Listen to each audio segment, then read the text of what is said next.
Hi, everybody. This is Chris on session 4, vulnerability and authenticity.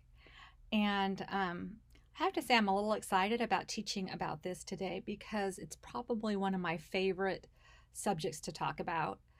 Um, you know, when we become our authentic selves, there's this accepting that we have within ourselves. It's this love that we begin to have for ourselves. We kind of break that negative voice that always tells us that we're not enough, that we're not good enough, that we need to be, as I said, thinner, cuter, smarter, more organized. There's a lot of pressure for performance and to achieve your value in this world in, counterfeit ways. So as I talk about this today, I'm just going to share a couple things that I went through as I continue. I haven't arrived. I still fear people and worry about what people think, and sometimes that hinders me or shuts me down or makes me isolate myself. But I am so much further along than I used to be, and I just want to encourage you in your journey. Um, I watched a Brene Brown video, and if you get a chance to watch it, it's on shame and vulnerability. And I had never heard of her except for about 6 months ago. And one of the things that she says is that to the degree that we're not being our authentic self, is kind of how we're frozen inside. She talked about shame is the number one thing from all her research that blocks people from being their authentic self. That the that shame keeps people hiding and keeps people from, I guess, being honest about their weaknesses and flaws. They kind of put on the false self, the facade, for other people. But what she said that really struck me, she said there's like an inverse relationship to the amount that you are squelching your authentic self is a proportional amount that you will be also squelching joy. That the more that we embrace and love ourselves and that we are kind to ourselves and we accept ourselves, the more joy we're going to have in our life. And, I think about that when I think about the dance floor.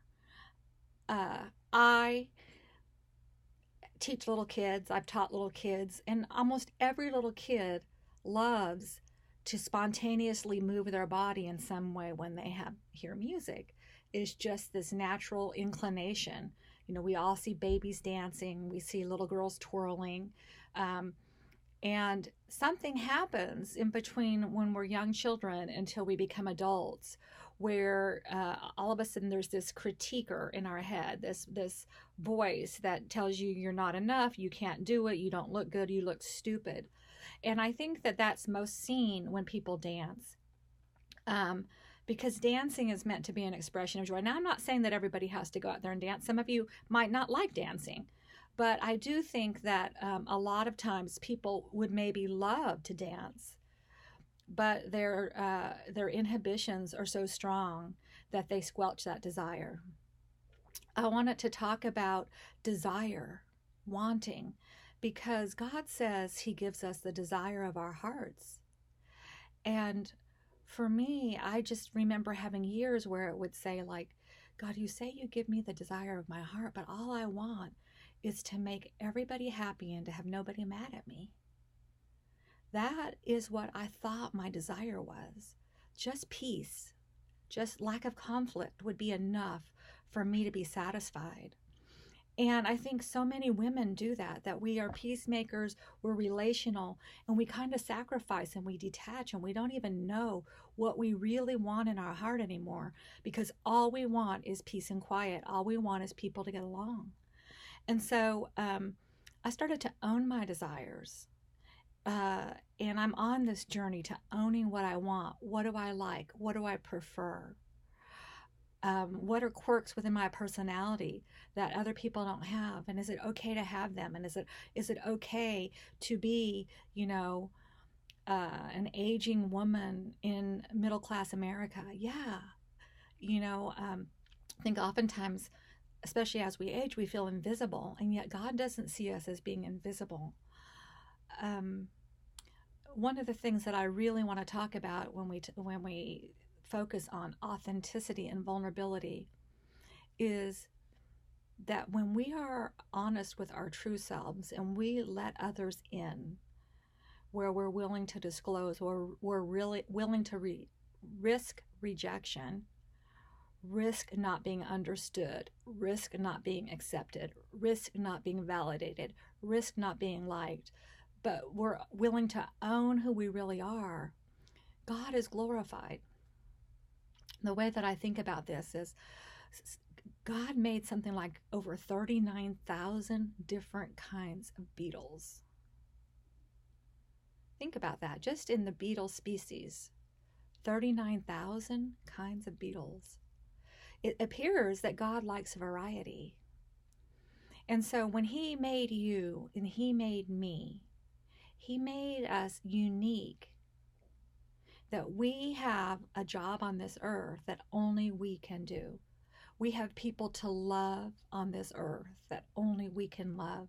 We have people to confront so that they might become better people that only we can confront. We have painful stories that can be used if we're willing to share for God's glory to help other people.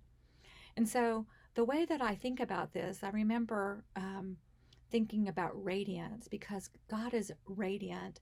And you know how sometimes the sun filters in through the clouds and you can see that individual stream of light that is like one ray of radiance? That's how I think God is. I think God is this radiant God, and He has these multiple streams of glory just streaming out of Him. And each one of us are one particular strand of radiance that reflect His glory. That each one of us have this unique, one-of-a-kind, authentic beauty that we display, and we make God pleased, and we display His goodness and His love that He put in us as we use our story, as we use our journey, as we use our likes and dislikes, as we use our desire to walk in this earth. So I just want to encourage you to be your real self, to love your real self, and to display God's glory by embracing yourself and becoming more authentic and true to your heart, to what God says about you in your heart. So that's my message for today. I love you lots, and bye for now.